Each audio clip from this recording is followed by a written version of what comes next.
আসসালামু আলাইকুম এভরিওয়ান, কেমন আছেন সবাই? আশা করি ভালো আছেন। মাত্র কয়েকটি উপকরণ দিয়ে এমন একটি মজাদার ডেজার্ট বানানো যায়, কি বিশ্বাসই হচ্ছে না? চলুন তাহলে দেখে নেওয়া যাক কিভাবে এই ক্রিমি আর সুস্বাদু ব্রেড মালাই তৈরি করতে হয়।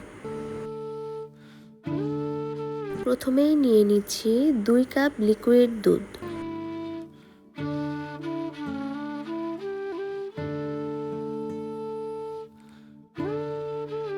এরপর এর মধ্যে 1 চিমটি বা 2 চিমটি এলাচ গুঁড়ো দিয়ে দিব। এখন দুধটাকে ভালোভাবে নেড়েচেড়ে নিব। দুধটা একটু গরম হয়ে এলে এর মধ্যে আমি নারকেল দিয়ে দিচ্ছি। আপনারা কতটুকু খেতে পছন্দ করবেন সে অনুযায়ী দিয়ে দিবেন, খুব বেশি দেওয়ার দরকার নেই। এখন দুধের সাথে নারকেলগুলো ভালোভাবে মিশিয়ে নিব।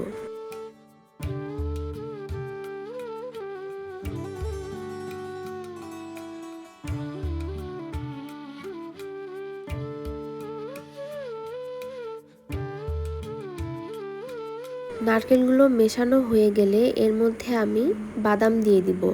এখানে আছে কাঠবাদাম, কাজু বাদাম, পেস্তা বাদাম, কিশমিশ। সবগুলো আমি একটু একটু করে দিয়ে দিচ্ছি। কিছুটা রেখে দিচ্ছি পরবর্তীতে ব্যবহার করার জন্য। বাদাম দিয়ে দেওয়া হয়ে গেলে এখন এগুলোকে আবার একটু নেড়েচেড়ে নিব।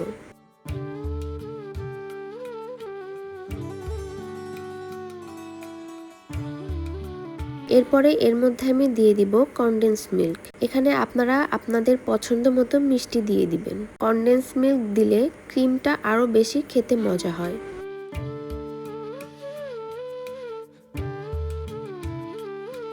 সামান্য একটু লবণ দিয়ে দিচ্ছি।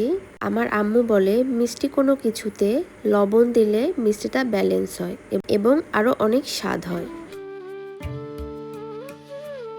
এরপরে আমি গুঁড়া দুধ 1 চামচ দিয়ে দিচ্ছি। সবগুলো এখন ভালোভাবে নেড়েচেড়ে নিতে হবে। এখন এগুলোকে মিডিয়াম আঁচে জাল করতে হবে। জাল দিতে দিতে এটা একদম ক্রিমের মতো হয়ে যাবে।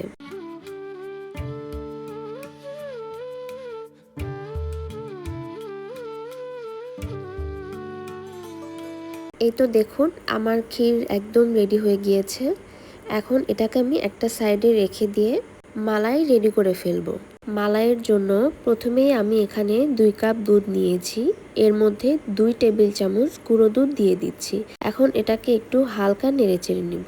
কিছুটা পরিমাণ দুধ আমি আলাদা করে রেখে এর মাঝে 1 টেবিল চামচ কাস্টার্ড পাউডার গুলিয়ে নিচ্ছি।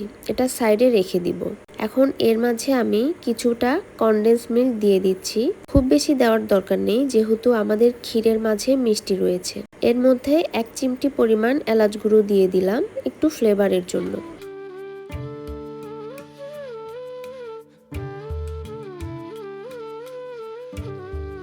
দুধটাকে হালকা নেড়েচেড়ে এখন এর মধ্যে আমি কাস্টার্ড পাউডারের মিশ্রণটা ঢেলে দিচ্ছি। এখন এটাকে ভালোভাবে নেড়েচেড়ে নিতে হবে। এর মধ্যেও আমি কিছুটা বাদাম দিয়ে দিচ্ছি।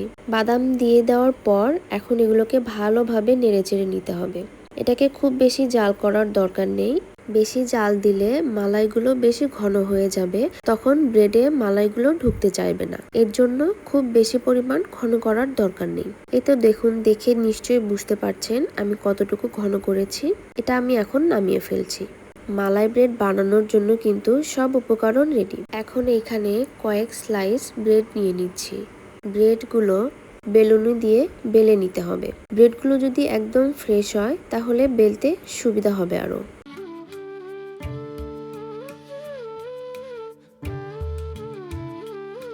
সবগুলো ব্রেড বেলে নেওয়ার পর ব্রেডগুলোকে সাইড থেকে কেটে নিচ্ছি যেন ব্রেডগুলোকে দেখতে সুন্দর লাগে। এভাবেই আমি সবগুলো ব্রেড কেটে নিব।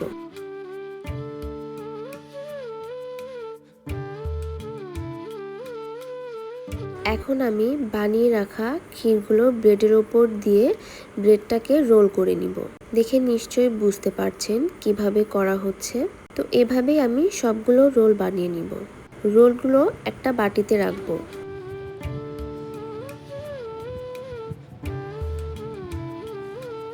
এখন বানিয়ে রাখা মালাইগুলো আমি ব্রেডের ওপর দিয়ে দিচ্ছি। সবগুলো মালাই আমি ব্রেডের ওপর দিয়ে দিব। মালাইগুলো ব্রেডের ওপর দিয়ে দিলেই কিন্তু আমাদের মালাই রেডি হয়ে যাবে। এই তো দেখুন আমার ব্রেড মালাই তৈরি হয়ে গিয়েছে। এখন ডেকোরেশনের জন্য আমি কিছুটা বাদাম দিয়ে দিচ্ছি। এরপর 30 মিনিটের জন্য এটিকে ফ্রিজে রাখতে হবে। তারপরে কিন্তু খাওয়ার জন্য একদম রেডি। এটি খেতে এত মজা হয়, আপনারা একবার অবশ্যই বাসায় বানিয়ে দেখতে পারেন। একবার খেলে বারবার খেতে ইচ্ছে করবে। এই মজাদার রেসিপিটি কেমন লাগলো অবশ্যই লাইক দিন এবং কমেন্ট করে জানাবেন। আর কুকস অ্যান্ড বেকস চ্যানেলটি সাবস্ক্রাইব করতে ভুলবেন না। আবার দেখা হবে নতুন আরেকটি সহজ ও মজাদার রেসিপি নিয়ে। আজকের মতো এই পর্যন্তই। আল্লাহ হাফেজ।